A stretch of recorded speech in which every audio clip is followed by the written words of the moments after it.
喺嚟緊呢個12號嘅 Solar Eclipse 咧，呢個 Leo 嘅獅子座嘅 Solar Eclipse 咧，咁我相信大家咧都會 feel 到好強烈嘅一啲嘅感覺啊。咁呢啲嘅感覺咧係即係因人而異啦。咁但係咧每個人咧都走唔出咧係有一個好強烈嘅 impact 啊，喺佢哋唔同嘅唔同嘅範疇方面㗎。咁而咧去得最深嘅嗰範疇方面咧，就係一個好內心深處嘅一個內心世界嘅改變。譬如係有一啲人佢嗰個思想係好矛盾，即係譬如佢個內在咧，其實佢係知道自己係好想有呢一個自信心啦，即係好相信自己啦。咁但係喺外表上面或者係行動上面咧，係做唔到呢一樣嘢㗎。咁而呢一個嘅矛盾咧，可能係困擾咗佢前半生㗎啦。咁去到呢一個嘅 Solar Eclipse 嘅時候咧，呢一個內在嘅自己，即係好想揾翻一個真正有自信嘅自己咧。咁呢一個咧，尤其是係即係都好spiritual 嘅朋友啦，又或者係一啲好內向嘅朋友啦，或者係一啲知道自己本身係有一啲潛藏嘅好 powerful 嘅力量，但係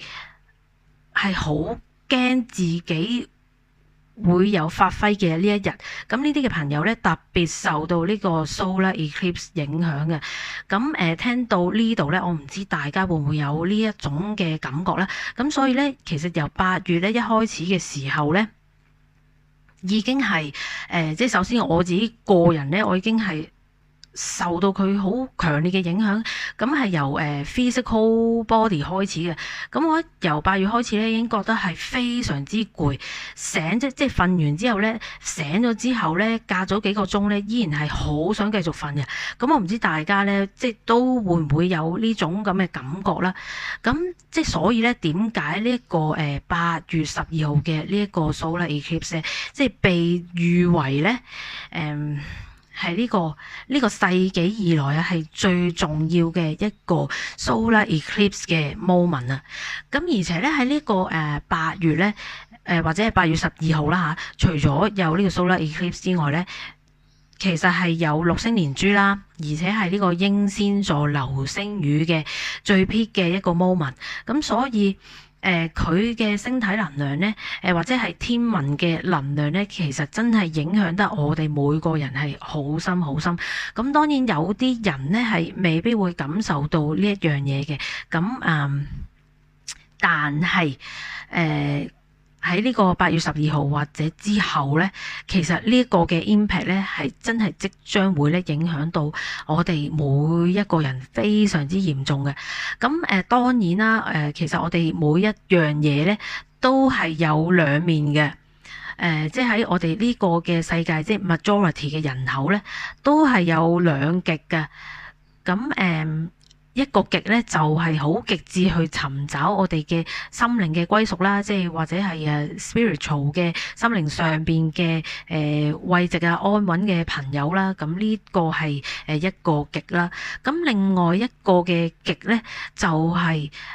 活喺呢個物質世界上面，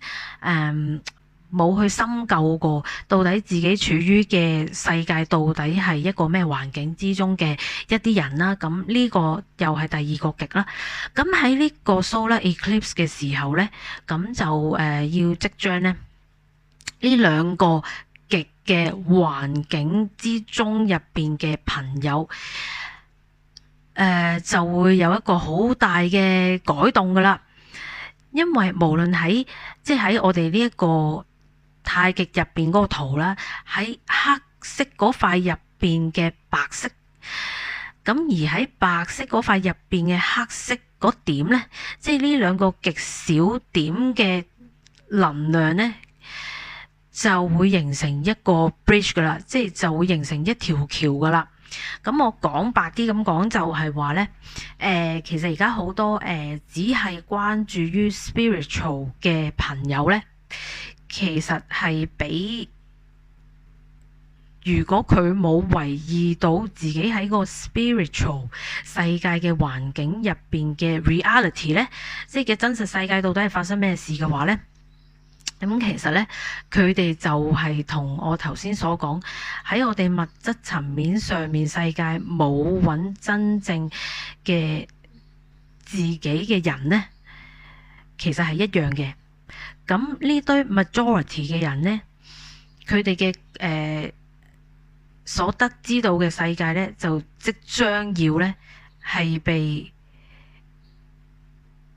一種好似強光咁嘅嘢呢係照落嚟、照出嚟俾佢哋睇嘅。咁當然有啲人係會有反應，就代表佢哋開始覺醒到，咁自己喺嗰個 spiritual 世界入邊所講嘅嘢，到底係值唔值得可信呢？到底自己處於喺一個咩嘅環境之中呢？咁好啦，我哋而家又講翻個現實嘅世界啊。咁其實我上個嘅 video 咧，喺最尾嘅嗰段咧，其實係有講到而家我哋嗰個即將嚟緊嘅一個新嘅 financial system 啦。咁其實就係深層政府咧，就同佢哋合作咗好耐嘅一班嘅所謂外星人啦。咁呢班嘅所謂外星人咧，其實佢哋嗰個 agenda 咧就係呢個2030嘅 agenda，即係將咧人類咧係變成 machine 嘅一個嘅 agenda。咁於是乎咧，佢哋係develop 咗 plan 好咗好耐嘅一個 financial system 咧，就即將要 online 㗎啦。咁而咧喺呢一個 moment 咧，咁其實咧有好多Starseed 啊、Lightworker 咁，但係佢哋專注嘅 aspect 咧就唔係 spirituality， 而係喺 financial system。咁呢一班嘅 Starseed Lightworker 其實佢哋一早咧就已經部署咗自己嘅未來噶啦，因為佢哋知道呢一個全球嘅大 cap 水嘅 moment 咧，好快就即將到噶啦。咁我相信咧喺8月嘅時間咧，即係可能真係 around 咧8月12號或者係打後少少嘅一段時間咧，就已經係好清楚發生咩事噶啦。咁就係咧我哋所有啦，咁當然咧，首先咧被 cap 水嗰班咧就係喺歐美嗰邊嘅。咁當然啦，全球都係走唔甩嘅。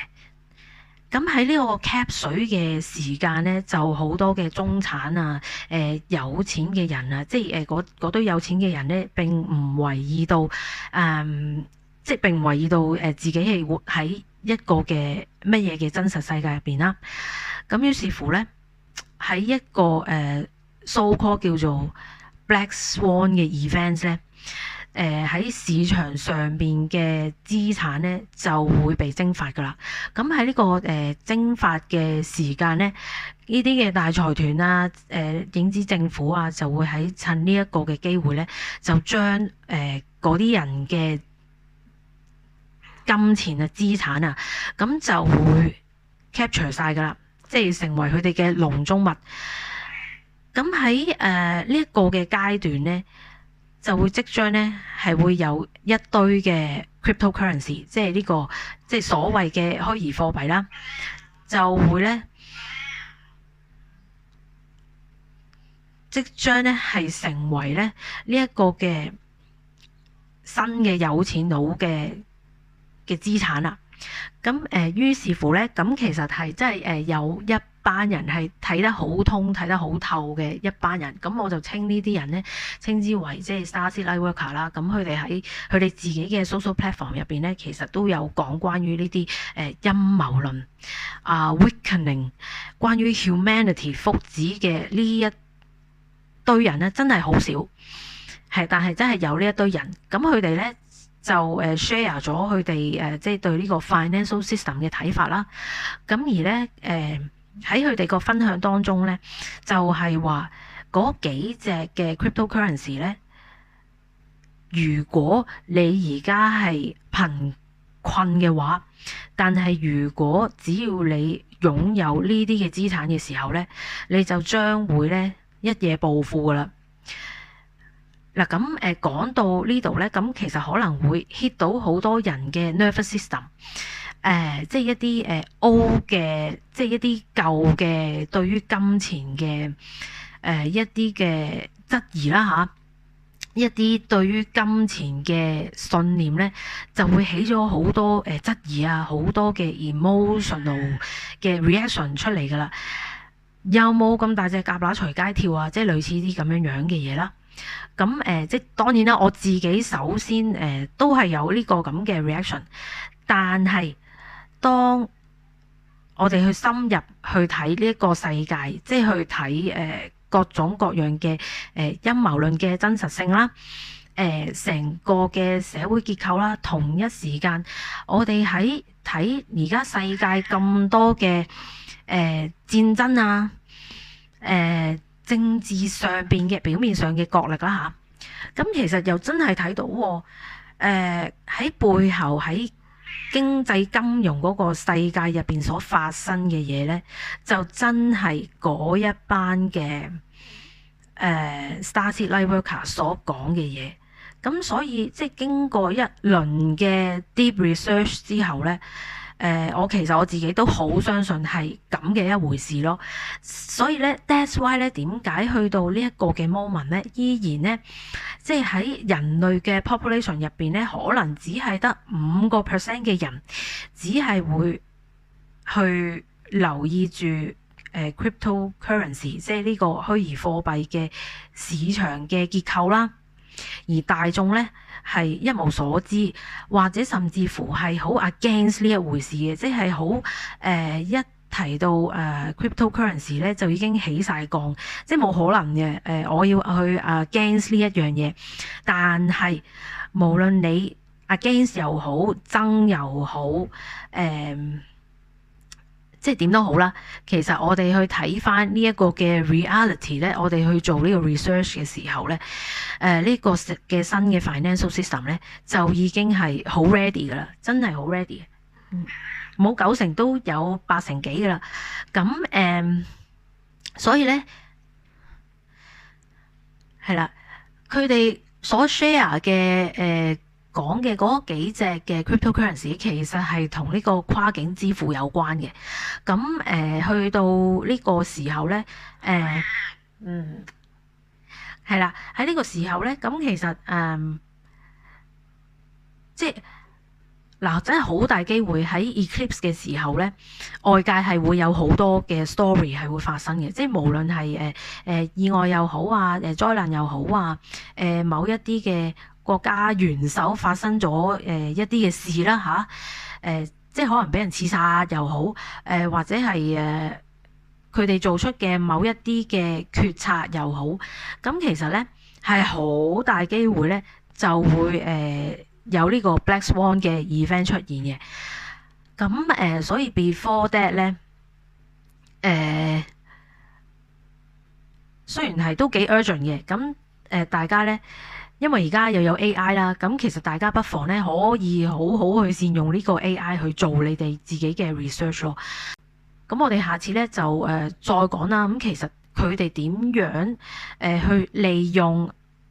所謂嘅 disclosure 啦、alien disclosure 啦，點樣去利用呢一件事咧，而逐漸咧係讓人類變成機械人嘅呢一個 hint 啊，咁我下次就會同大家去探討呢一樣嘢。咁我今日所講嘅就係咁多啦，多謝晒大家，拜拜。